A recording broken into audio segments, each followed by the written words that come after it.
वासुदेवाय। ओम नमो भगवते वासुदेवाय। ओम नमो भगवते वासुदेवाय।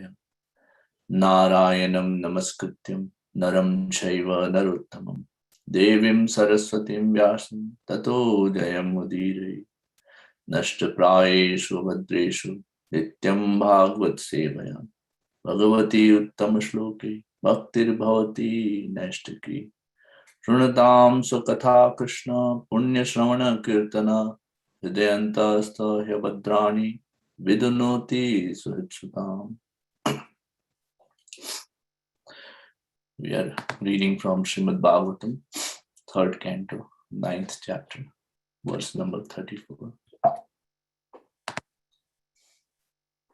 Nana karma vitanena praja bahvi susrikshita natma vasidatya tasmimste varshyanam madanugraha.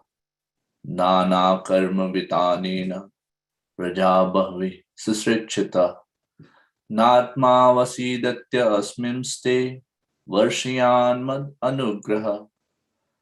नाना कर्म वितानेन प्रजा बह्वी सुसृक्षिता नात्मा वसीदत्य अस्मिंस्ते वर्षयान् मद अनुग्रह। Synonyms, translation and purport by His Divine Grace A.C. Bhaktivedanta Swami Srila Prabhupada. Srila Prabhupada ki Jai.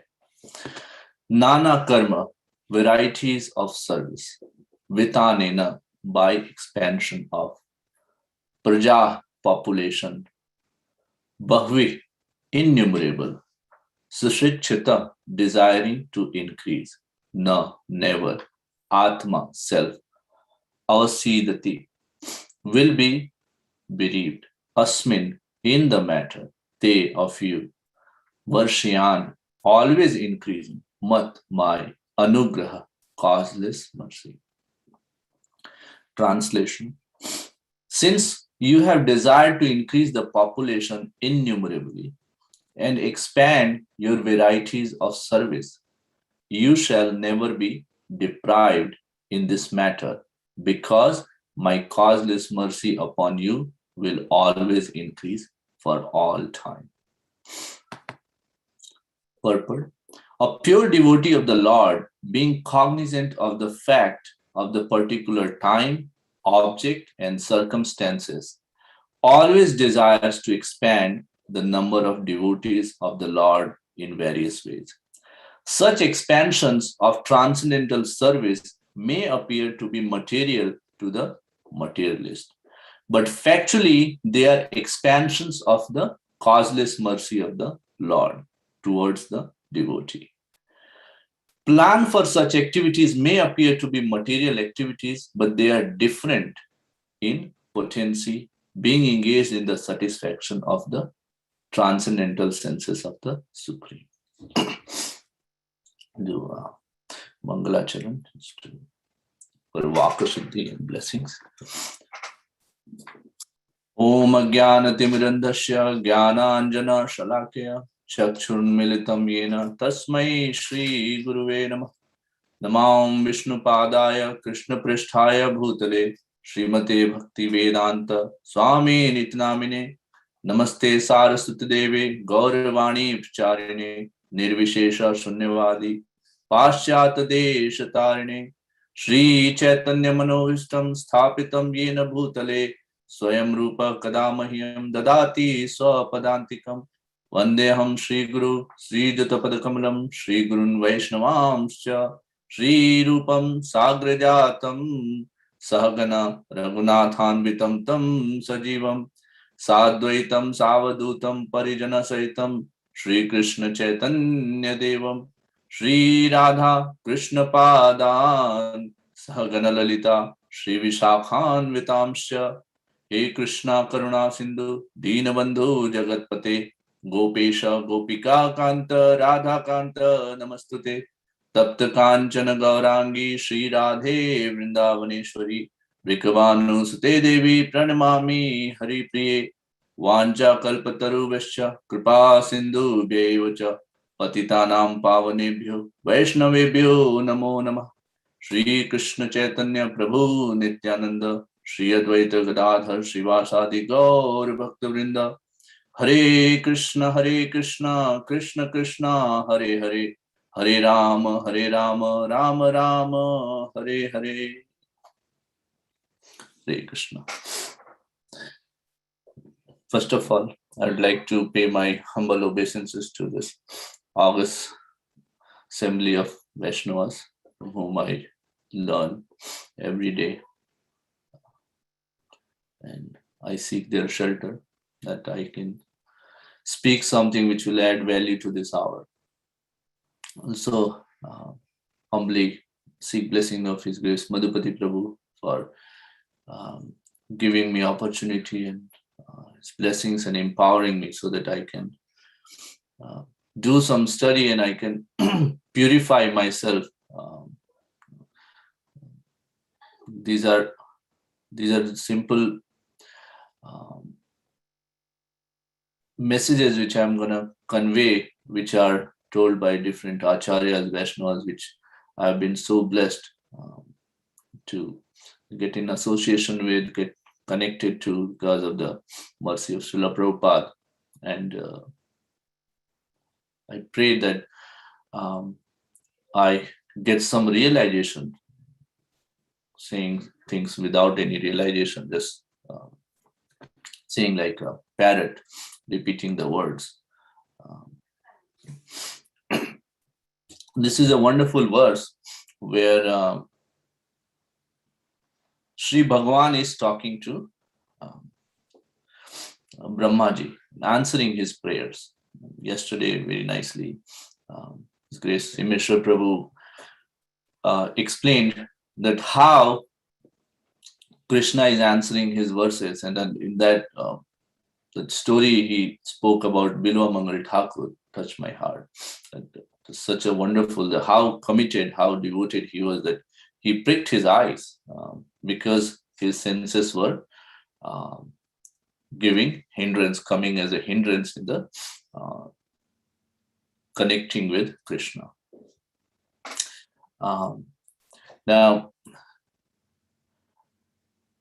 I was listening to class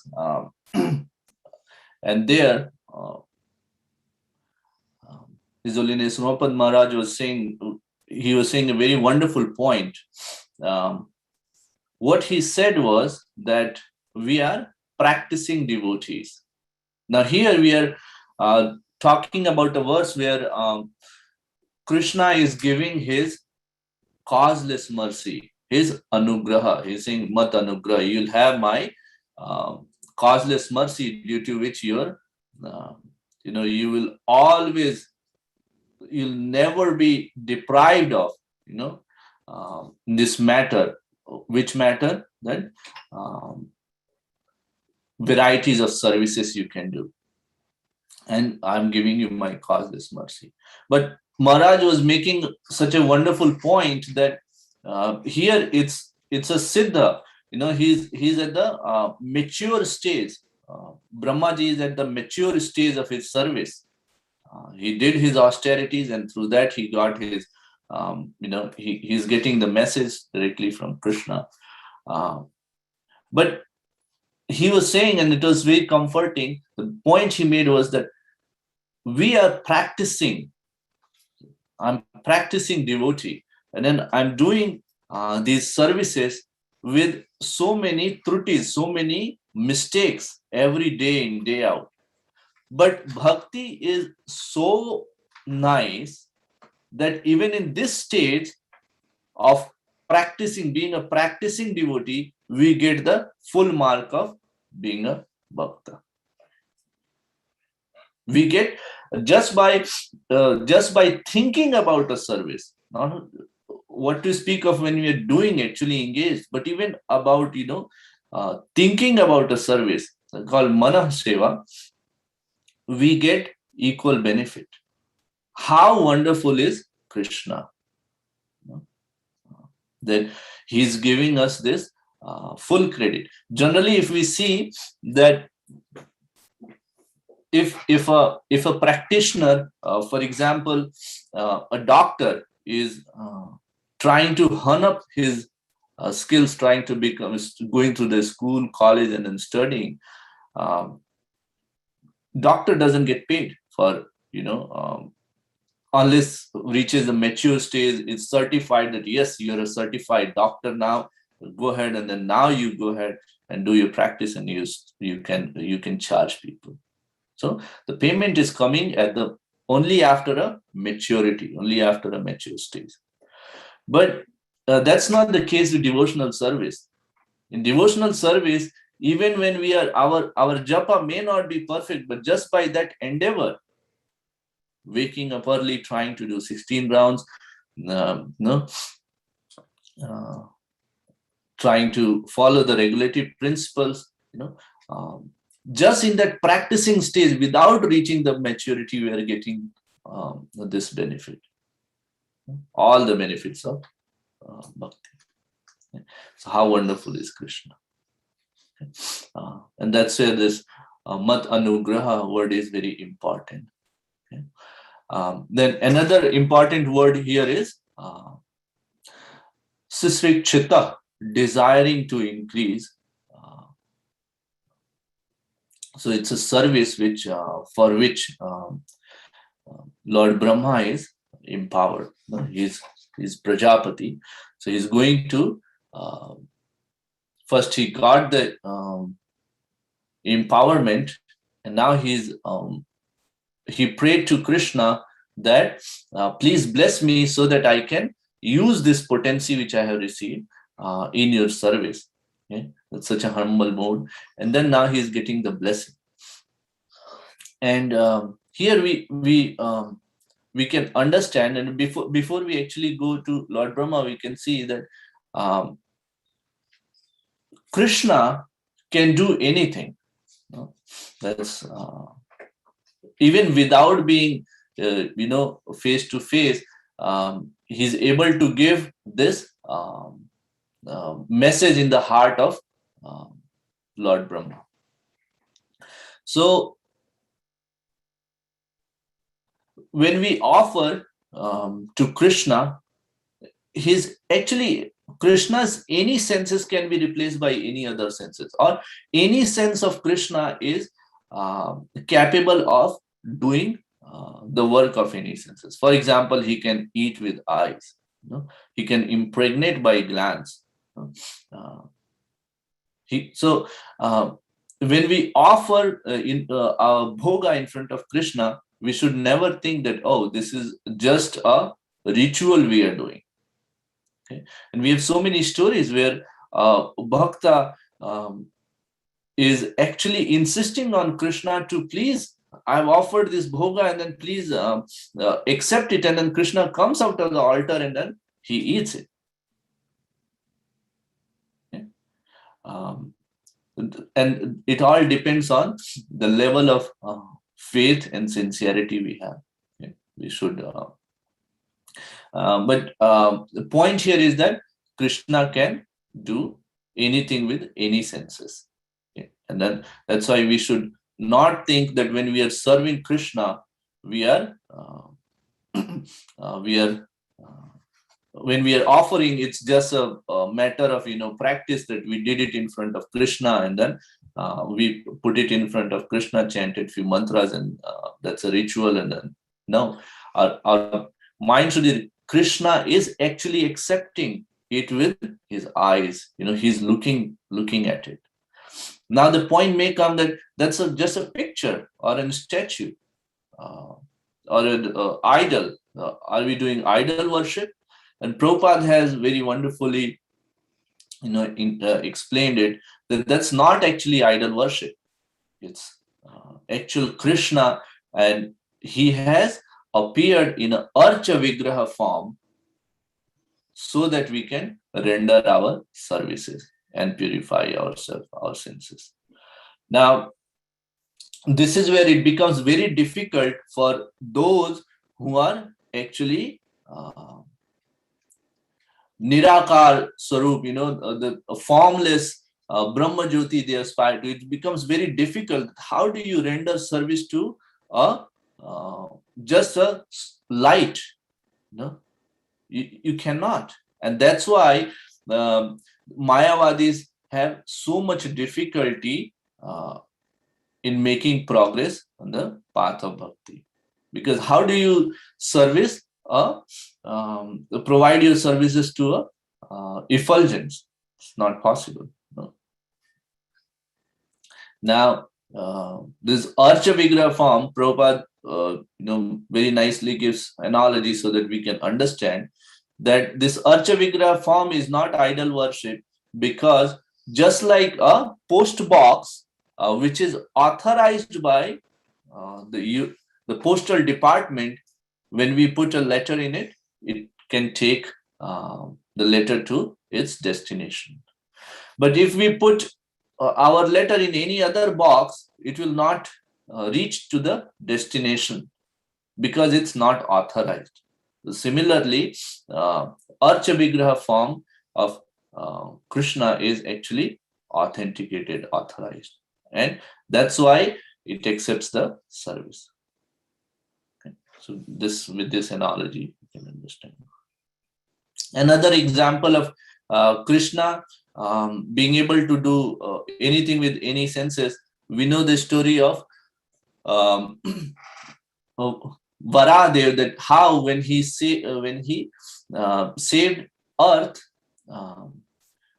from the bottom of the Garbhodak ocean, he was carrying the earth on his tusk, and just by that, actually, he impregnated earth. And then we know that Bhauma was born from Mother Earth, own son of Krishna. Of course, he was wonderful king, but then he got into a wrong association, of Varna, and then Krishna ultimately killed him. But point here is that Krishna is able to do anything with any of his senses. Now, not only Krishna, with that mercy, devotees also get empowered to do wonderful services. And here is an example of Lord Brahma, that now he is able to procreate from his nostril, from his mouth, from his mind. We know that Narad Muni is the Manas Putra. We know that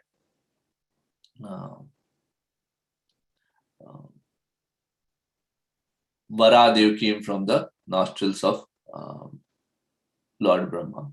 Okay. There's one more Jiva Tattva, very important. I got to know that yesterday. Is Jambavan, who came from the nostrils of Lord Brahma. Jambavan played an important role in Ramakatha, Rama and Lord Ram's pastime. So it's so nice that by engaging in the devotional service, devotees are also getting empowered. Okay. That's an important point. So much so that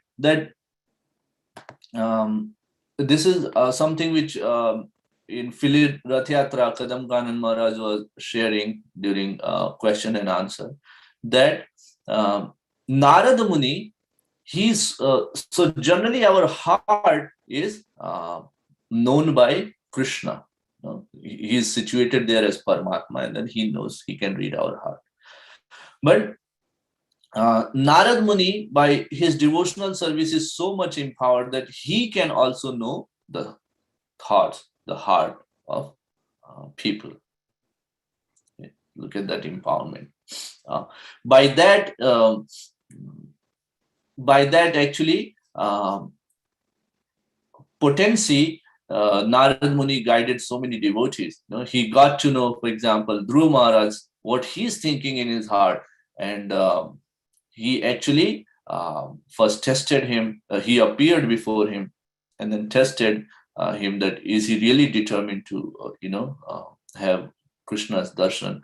And once he was assured, he initiated him, he gave him mantra, he guided him on the path of bhakti. Okay. Even asuras, no, for example, Kansa, Narad Muni will know what is going on in the heart when right after he Kansa pardoned the first son of Devaki, he did not intend to kill. Narad Muni was like, oh, wait a minute, it's not going in the right direction. He wanted to ensure that Lord appears sooner. So he went on and he said that, he basically confused him that, who do you know is the eighth son? Where do you, if you are counting up petals of a lotus, where do you count? Where do you start count? Depends on that, which one is the eighth. Also, um, all these people who are actually taking birth in the Yadu dynasty are not ordinary people. They are demigods. So you got to be careful about that. And that confused Kansa, and then he said, "Oh, okay, I'll not spare anybody." So these are the examples where um, Narad Muni is using this potency. So um, by devotional service, these devotees are actually empowered. We'll see that how Brahma is creating the entire as part of um, Visarga. He is actually doing the entire creation. Um, Now, if we see that Srila Prabhupada's example, in 11 years he created 108 temples all over the world. That's something unparalleled. I don't think there is similar achievement, in the history of humankind. And somebody at such an elderly stage, he starts and then has an influence on the entire humanity. Okay. And where is that power coming from?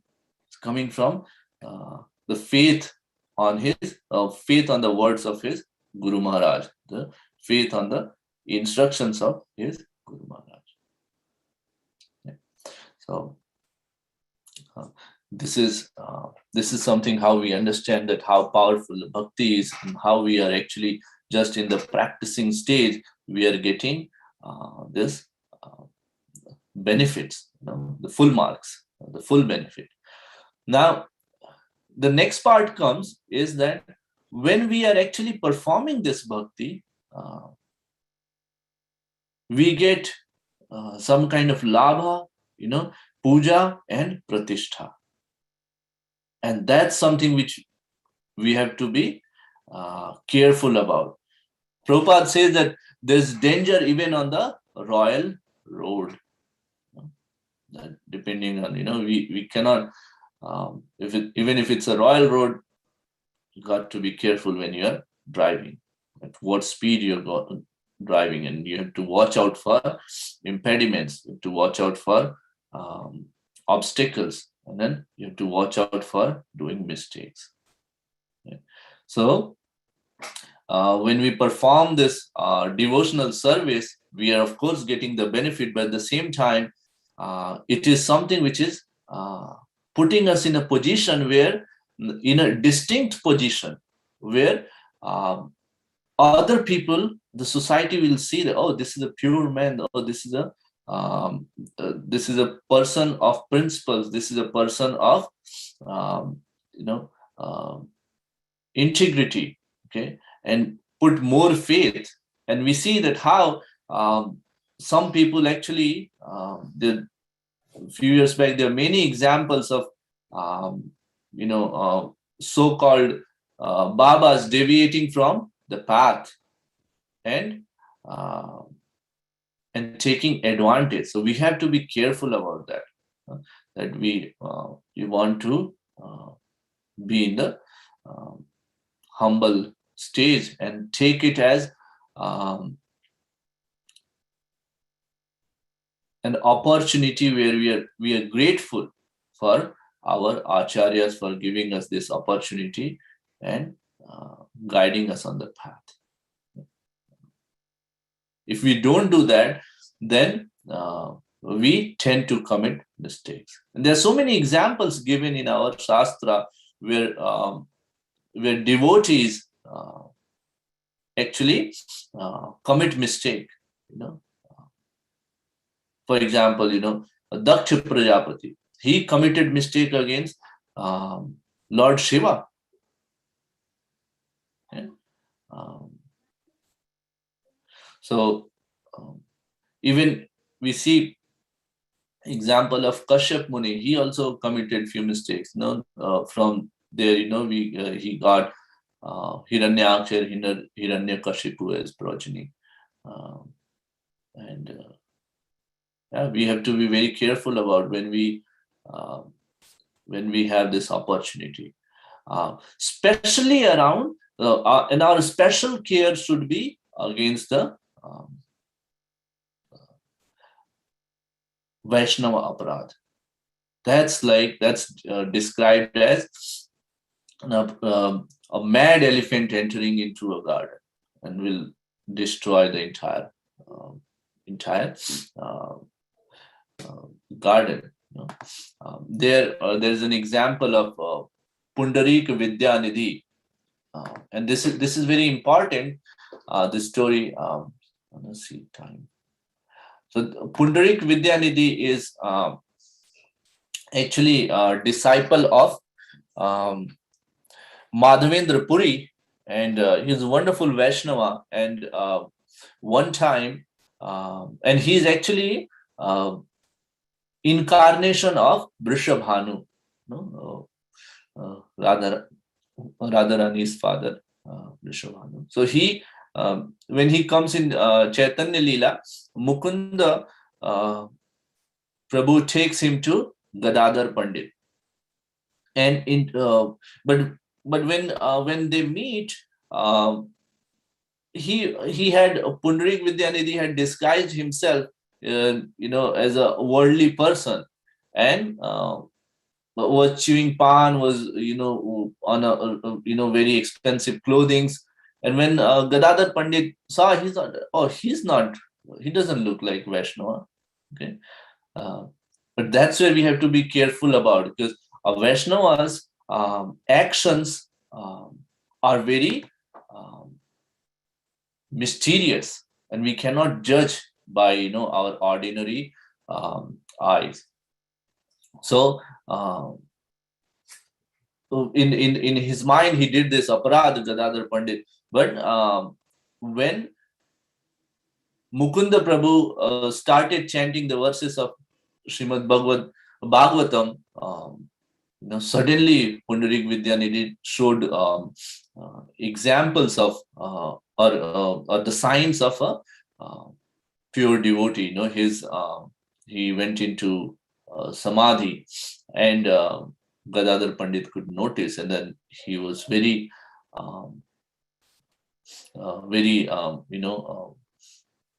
he was feeling very bad that he did this, committed his offense. And then once Pundarik Vidyanidhi got back to his senses, he fall on his lotus feet and then seek his shelter, and then requested him to initiate him.